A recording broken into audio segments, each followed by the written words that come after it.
ನಮ್ಮ ಕಾಲದಲ್ಲಿ ನಾವು ಈ ಥರ ಎಲ್ಲ ಮಾತಾಡ್ತಿರ್ಲಿಲ್ಲ.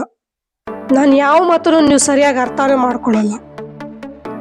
ಈ ಥರ ಮೂರು ತಿಂಗಳಿಗೂ ಕೆಲಸ ಬದಲಾಗ್ತಾ ಇದ್ರೆ ನಿನ್ನ ಕೆಲಸದ ಕತೆ ಏನು? ನಾನು ನನ್ನ ಪ್ಯಾಷನ್ ಮತ್ತು ಕ್ರಿಯೇಟಿವಿಟಿನ ಬೆನ್ನತ್ತಿ ಹೋಗ್ತಾ ಇರೋದು. ನನಗೆ ಎಲ್ಲಿ ತೃಪ್ತಿ ಅನಿಸುತ್ತೋ ಅಲ್ಲೇ ಕೆಲಸ ಮಾಡೋದು. ಹಣನ ಈಗ ನೀರಿನ ಥರ ಖರ್ಚು ಮಾಡೋದನ್ನ ಬಿಟ್ಬಿಟ್ಟು ಸೇವ್ ಮಾಡೋದನ್ನ ಕಲಿ. 3 ದಿನ ಬದುಕೋ ಈ ಬಾಳಿಗೆ ಕೂಡಿಟ್ಟು ನಾನು ಏನು ಮಾಡಬೇಕಾಗಿಲ್ಲ. ನಾನು ಇರೋ ಅಷ್ಟು ದಿನ ನಾನು ಖುಷಿಯಾಗಿ ಲೈಫ್ನ ಎಕ್ಸ್ಪೀರಿಯನ್ಸ್ ಮಾಡಬೇಕು. ಪ್ರತಿ ಪೀಳಿಗೆಯವರು ಅನ್ಕೋತಾರೆ ಈ ಮುಂದಿನ ಜನಾಂಗದವರು ತುಂಬ ಫಾಸ್ಟು ಅಥವಾ ಈ ಹಿಂದಿನ ಪೀಳಿಗೆಯವರು ತುಂಬ ಸ್ಲೋ ಅಂತ. ಆದರೆ ಇದು ನಿಜಕ್ಕೂ ಅಂತರಾನ ಅಥವಾ ಬರೀ ಒಂದು ಮಿಸ್ಅಂಡರ್ಸ್ಟ್ಯಾಂಡಿಂಗ? ಇವ್ಯಾವೂ ತಪ್ಪಲ್ಲ, ಆದರೆ ಭಿನ್ನ ಅಷ್ಟೇ. Welcome back to lead with Leela.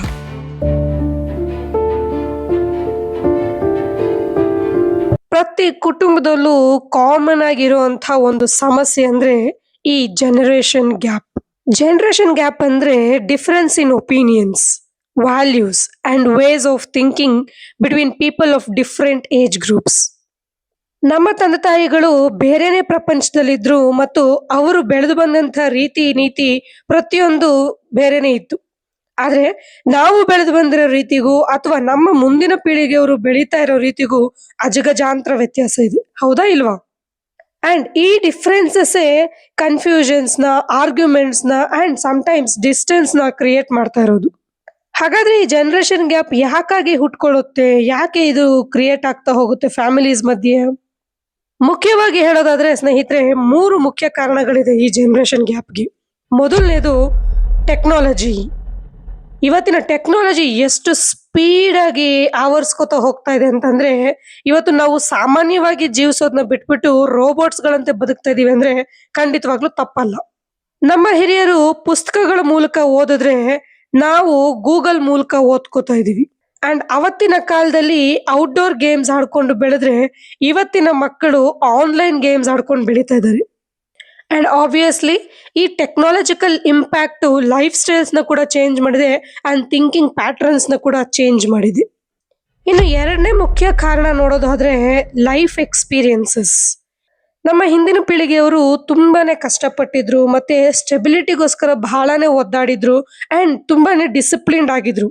ಆದ್ರೆ ಇವತ್ತಿನ ಯಂಗರ್ ಜನರೇಷನ್ಸು ಫೇಸ್ ಮಾಡ್ತಿರೋದು ಕಾಂಪಿಟೇಷನ್ಸ್ ಅಂಡ್ ಚೇಸ್ ಮಾಡ್ತಿರೋದು ಆಪರ್ಚುನಿಟೀಸ್ನ. And every second they are adapting rapid change. ಇಲ್ಲಿ ಅನುಭವಗಳು ಬೇರೆ ಬೇರೆ ಅಂಡ್ ಅಭಿಪ್ರಾಯಗಳು ಬೇರೆ ಬೇರೆ. ಇನ್ನು ಮೂರನೇ ಮುಖ್ಯ ಕಾರಣ ನೋಡೋದಾದ್ರೆ ಕಮ್ಯುನಿಕೇಶನ್ ಸ್ಟೈಲ್.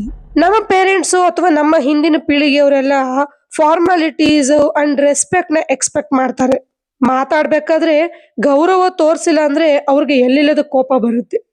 ಆದ್ರೆ ಇವತ್ತಿನ ಪೀಳಿಗೆಯವ್ರಿಗೆ ಹೇಗೆ ಅಂದ್ರೆ ಅವ್ರು ತುಂಬಾನೇ ಓಪನ್ನೆಸ್ ಅಂಡ್ ಫ್ರೀಡಮ್ನ ಎಕ್ಸ್ಪೆಕ್ಟ್ ಮಾಡ್ತಾರೆ.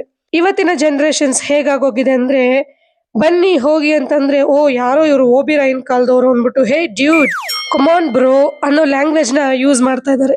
So the both sides often feel misunderstood. ಹಾಗಾದ್ರೆ ಈ ಜನರೇಷನ್ ಗ್ಯಾಪ್ನ ಬ್ರಿಡ್ಜ್ ಮಾಡೋದಾದ್ರೂ ಹೇಗೆ ಈ ಅಂತರನ ಸರಿಪಡಿಸ್ಕೊಂಡು ಒಂದಾಗಿ ಬಾಳೋದು? ಇಲ್ಲಿದೆ ನೋಡಿ 4 simple steps. Listen without judging. ಕಿರಿಯರು ಯಾವತ್ತು ಹಿರಿಯರು ಹೇಳೋ ಮಾತುಗಳನ್ನ, ಅವರ ಅನುಭವಗಳನ್ನ ಗೌರವಿಸ್ತಾ ಅವ್ರ ಮಾತನ್ನ ಕೇಳ್ಕೊಂಡು ಅವರ ಗೈಡೆನ್ಸ್ ನ ಪಡ್ಕೊಂಡು ಹೆಜ್ಜೆ ಇಟ್ಟಾಗ ಅವ್ರಿಗೂ ಖುಷಿ ಆಗುತ್ತೆ, ನಿಮಗೂ ಬೆನ್ ತೊಟ್ಟೋಕೆ ಅಥವಾ ನೀವು ಹಾದಿ ತಪ್ಪಿದಾಗ ನಿಮ್ಮನ್ನ ಸರಿದಾರಿ ನಡೆಸ್ಲಿಕ್ಕೆ ಯಾರಾದ್ರೂ ಇದ್ದಾರೆ ಅನ್ನೋ ಒಂದು ಧೈರ್ಯ ತುಂಬುತ್ತೆ. ಹಾಗೇನೆ ಹಿರಿಯರು ಕೂಡ ಕಿರಿಯರು ಇವತ್ತಿನ ಕಾಲಘಟ್ಟದಲ್ಲಿ ಯಾವೆಲ್ಲ ಚಾಲೆಂಜಸ್ನ ಫೇಸ್ ಮಾಡ್ತಾ ಇದ್ದಾರೆ, ಅವ್ರಿಗಿರೋ ಈ ಕಾಂಪಿಟೇಷನ್ ಪ್ರೆಷರ್ ಏನು, you will understand what the younger generation is going through.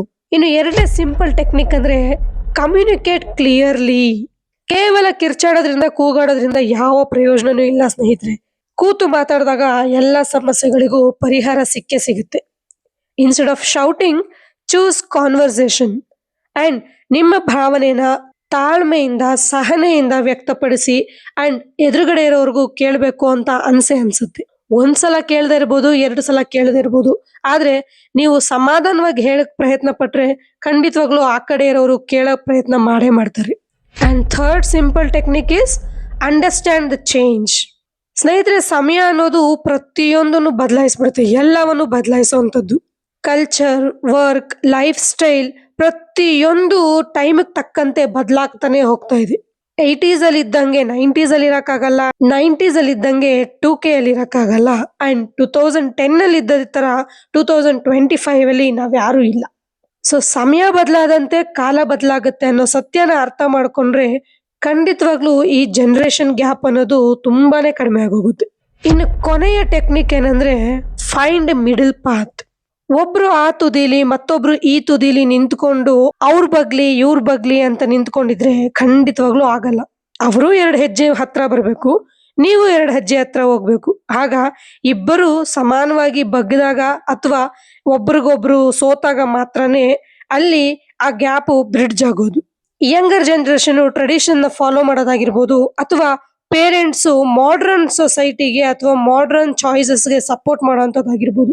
ಹೀಗೆ ಪ್ರತಿಯೊಬ್ರು ಅವರವರ ಅಹಮ್ಮನ್ನ ಬಿಟ್ಟು ಸ್ವಲ್ಪ ತಗ್ಗಿ ಬಗ್ಗಿ ಅವ್ರಿಗೋಸ್ಕರ ಅವ್ರನ್ನ ಪ್ರೀತಿಸಿದವ್ರಿಗೋಸ್ಕರ ಬದಲಾದಾಗ ಖಂಡಿತವಾಗ್ಲೂ ಗ್ಯಾಪ್ ಅನ್ನೋದು ತಂತಾನೆ ಮಾಯ ಆಗೋಗುತ್ತೆ.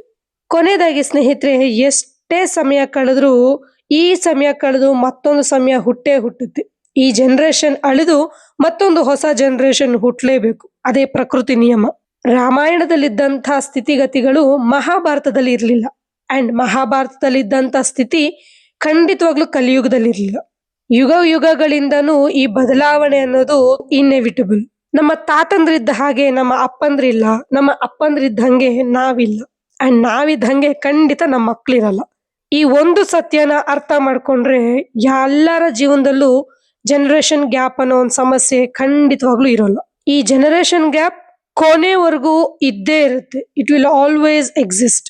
ಆದ್ರೆ ಈ ಪ್ರೀತಿ, ವಿಶ್ವಾಸ, ಗೌರವ ಅಂಡ್ ಮುಖ್ಯವಾಗಿ ಕಮ್ಯುನಿಕೇಶನ್ ಅಂತ ಏನ್ ಹೇಳ್ತೀವಿ, ಆ ಪ್ರೀತಿಯಿಂದ ಮಾತನಾಡುವಂಥದ್ದು, ಕುಟುಂಬದೊಟ್ಟಿಗೆ ಸಮಯ ಕಳೆಯುವಂಥದ್ದು, ಇವು ಎಲ್ಲ ತರಹದ ಕಮ್ಯುನಿಕೇಶನ್ ಗ್ಯಾಪ್ಗಳು, ಜನರೇಷನ್ ಗ್ಯಾಪ್ಗಳನ್ನ ಅಳಿಸಿ ಹಾಕಿ ಅವರ ಮಧ್ಯೆ ಒಂದು ಸೇತುವೆನ ಕಟ್ಟೋದಂತೂ ಖಂಡಿತ.